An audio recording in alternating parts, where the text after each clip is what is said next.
미국에 사시잖아요. 네. 미국이었다면은 이런 방식으로 해결이 됐다고 보시나요? 해결이 되고도 남았죠. 그럼 이 오시구제 매뉴얼은 미국 법의 근간을 통해서 만들었다고 보면 될까요? 아니죠. 한국에 있는, 지금 사용할 수 있는, 돈이 있건 없건을 떠나서 누구나 다 사용할 수 있는 권리를 사용하라 라고 알려주는 거예요. 그랬으면 좋겠고요. 그래서 들어온 거예요. 지금까지 있었던 일이 아니었기 때문에, 그 문서가 지금까지 나오지 않았었기 때문에 지금 시행착오를 겪고 있는데, 공론화를 해서 증거에 모든 사람들이 접근할 수 있게끔 노력을 하는 거고요. 제가 꼭 말씀드리고 싶은 거는, 국민들이 자기 권리를 찾아야 돼요. 정당하게 재판받을 권리가 있어요. 이거를 찾으라고 말씀을 드리고 싶어요. 그래서 들어온 거고요. 쟤는 떠들나지 라고 생각하면은 언젠가는 당신 차례가 될걸요? 이야기를 들으면서 느낀 건 모든 게 원하는 대로 이루어졌다 한들 폭로자 본인에겐 실익이 없어 보인다는 겁니다. 그렇기 때문에 이 생각을 가질 수밖에 없었어요. 그 민감한 이야기를 질문해 보겠습니다. 돈 문제 이야기를 안 꺼낼 수가 없거든요. 항공료, 숙박비 이야기가 나왔어요. 결국은 금전 보상을 고려하는 게 아니냐는 반응이 있습니다. 어떻게 해명하실 거예요? 제가 손해를 보고 여기를 온 거예요. 지명통보기 때문에 지금 당장 조사에 응할 필요가 없어요. 참고로 지명통보는 수사기관이 특정 피의자를, 여기서는 송하윤 씨에게 고소당한 폭로자의 상황이 되는 겁니다. 고소했으니 이 피의자에게도 고소 사실이 전달돼야겠죠. 근데 전달할 방법이 없으면, 예를 들어 주소를 모르거나 생사가 확인되지 않을 때겠죠. 그럼 지명통보라는 거를 해요. 어디 있는지 밝혀지면 연락달라고 전국에 알리는 겁니다.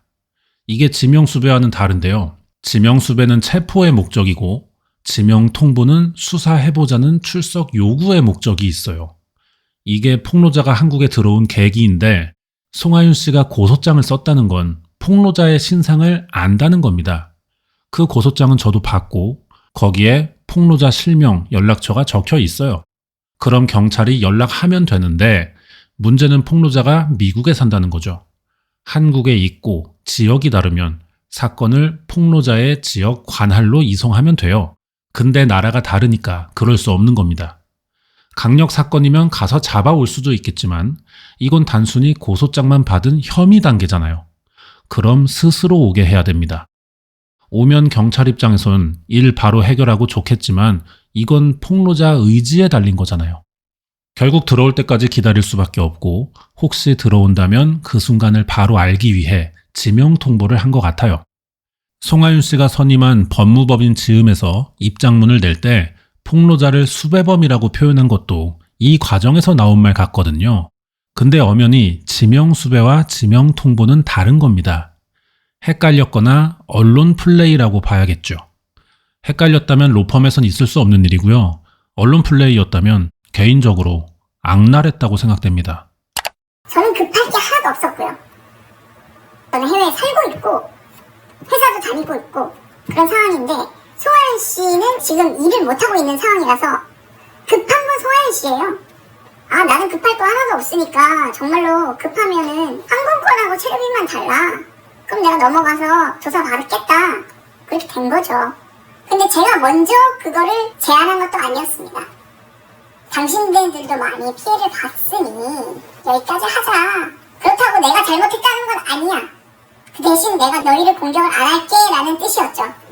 근데 그쪽에서 우린 이렇게 못 끝내. 종결할 거면은 네가 했던 주장 모든 거를 철회하고 네가 잘못 생각했었고 잘못 알았고 송하윤한테 사과를 해라 라는 식으로 얘기를 하면서 다른 유튜버나 이 입장문에 항공권과 체류비를 주면 한국에 넘어와서 조사를 받겠다라는 정말로 비상식적인 태도로 보이는 말을 했었다. 그 상황에서 우리는 지원해줄 용의가 있으니 한국에 와서 성실하게 받아라. 그러면 지원해줘봐. 이렇게 된 거죠. 지원해줘봐. 어떤 방식으로 지원을 해줄 건데. 그랬더니 처음에는 250만 원 상당의 체류비와 항공권 관련해갖고 주겠다. 이렇게 얘기를 했는데 디테일하게 볼수록 이거 안 된다. 저거 안 된다.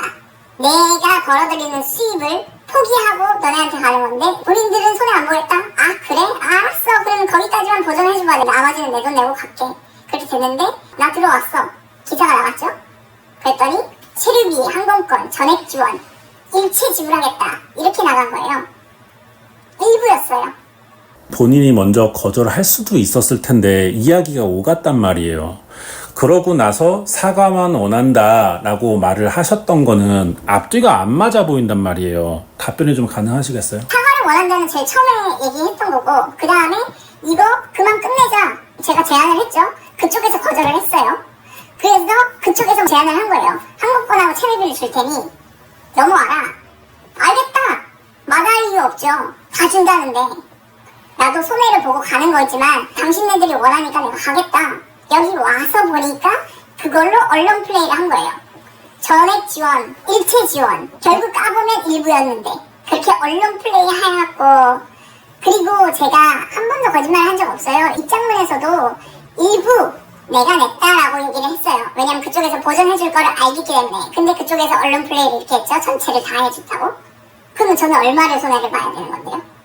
정리하자면 소속사가 먼저 항공권과 체류비를 지원할 테니 와서 얘기해보자는 제안이 있었고, 폭로자는 먼저 준다는 걸 굳이 거절할 이유는 없으니 응하는 편이었는데, 막상 받겠다고 하자 소속사가 점점 소극적으로 나오더니 한국에 들어오자 일부 지원이었다고 기사를 내면서 폭로자가 오해를 사게 된 상황 같습니다. 동시에 100억대 소송 기사도 나왔는데요. 이 부분 질문해 보겠습니다. 100억대 소송을 준비한다고 기사가 나왔어요. 주장하는 바가 입증이 돼도 현실성이 없는 금액이란 말이에요. 대체 이게 어떤 맥락에서 나온 거예요? 진짜 받을 생각이에요? 아니요. 거기에 상징성이라고 분명히 말씀을 드렸어요. 100억이라는 게 이슈몰이죠, 그거는. 제가 그렇게 쓴 건 아니에요. 100억 상징성 포함. 이게 무슨 뜻이냐면 살인을 했어요. 징역 1년 나왔어요. 다음 사람이 살인을 할 때도 1년 나올 거예요. 병적을 울리자는 뜻에서 가해자가 피해자를 고소한 건 무고죄 같은 경우에는 처벌을 가하게 하자라는 선례를 남기기 위해서 그렇게 얘기를 한 거지, 상징성을 포함하자고 얘기를 한 거지, 제가 100억을 다 받겠다는 것도 아니었어요. 여기에 대해 상징성이라고도 분명히 언급을 했지만 기사에는 100억대라는 자극적인 헤드라인이 나왔다는 거죠? 그쵸. 듣고 싶은 것만 듣는 사람들이 많으니까 그런 거는 제가 감수해야죠. 폭행사건 관련해서 질문 조금 더 자세히 하고 싶은데, 꾸준히 주장 중이시지만 이 상태라면 송하윤 씨가 본인을 직접 폭행했고 유사사건으로 강제 전학했다는 걸 입증할 객관적 증거는 하나도 없습니다. 있더라도 공소시효에 문제가 생겨요. 본인도 이 점은 인정하시는 거예요? 잠깐만요. 공소시효는 이미 끝났어요. 제가 고소할 수 있는 권한은 없어요. 그 폭행사건으로 인해서 이미 20년 전의 일이고 이미 끝난 일이기 때문에. 하지만 송하윤이 저를 고소를 했으니까 그거를 바탕으로 제가 고소를 할 수 있어요. 대신 이 폭력 사건에 관해서는 제가 고소를 할 수 없는 상황인 거죠. 그럼 이 폭로들은 사실 증명보다는 여론 설득이 목적이라고 봐야 될 것 같거든요? 여론 설득이라기보다는 이 사람은 이런 사람이다. 그리고 가해자가 피해자를 고소한 상황이며 다시는 이런 일이 발생하면 안 된다라는 것을 봐야지, 이 사람을 되게 하겠다, 망하게 하겠다, 그거에 중점을 두면 안 될 것 같습니다. TV에서 보던 것과 다르게 앞뒤가 많이 다른 사람이라고 공개하는 정도의 선이라는 거죠? 이런 사람은 연예인을 하면 안 된다라는 선이 있는 거죠. 송하윤의 사회적 평판을 떨어뜨려서 연예계 퇴출을 시키는 게 목적이라는 지적이 당연히 나올 수밖에 없고, 인터뷰 내용상 제 눈에도 그런 게 조금은 보입니다. 반박하실 거예요? 반박 안 하겠습니다. 저는 충분히 기회를 줬다고 생각해요. 여론의 생각은 그대로 다 받아들여지지 않을 수가 있단 말이에요. 모든 사람들한테 사랑받을 수 없다는 건 저도 느끼고 있고요. 많이 기회를 줬고 각서까지 쓰겠다고 얘기를 했었고, 한국 들어오기 전에도 제가 먼저 제안을 했어요. 그만하자. 당신 많이 피해봤으니까. 여기까지 하면 더 좋을 것 같다. 여기서 법적으로 가면은 내가 한국에 들어가갖고 이렇게 할 거라서 그만했으면 좋겠다라는 생각으로 그만하자 그랬는데, 그거를 왜곡해서 저한테 공격을 했죠. 허위 자백문을 써서 공개하라. 허위 자백 공개 사과문을 올려라라고 그랬죠. 그럼 제가 거기서 더 어떻게 받아들여야 돼요? 충분히 설명했지만 어쩔 수 없이 생기는 소수의 오해들은 감수하고 진행하겠다는 거죠. 이제라도 송하윤 씨가 직접 해명하거나 나서서 사과한다면은 어떻게 이 사건을 끝낼 생각이세요? 이제는 받아줄 생각은 없어요. 대중들이 판단을 하는 거죠. 이제 송하윤 씨는 끝났어요. 더 이상 이제 왈가왈부 하기도 싫고, 사과하더라도 이미 그 시간은 지났기 때문에 받아줄 용의가 없고 본인이 해결해 나가야 될 거라고 생각하시는 거죠? 맞습니다. 더 이상 저는 해결해 줄 생각도 없고, 사과를 받아줬다, 이제 열심히 응원한다 이런 말도 할 필요도 없을 것 같아요. 이미 기회는 많이 줬어요. 지금 뒤통수 친 거는 1년 침묵했다가 저를 고소한 거예요. 왜 1년 전에 얘기를 안 했지? 입장도 번복을 하면서 돌아온 거잖아요.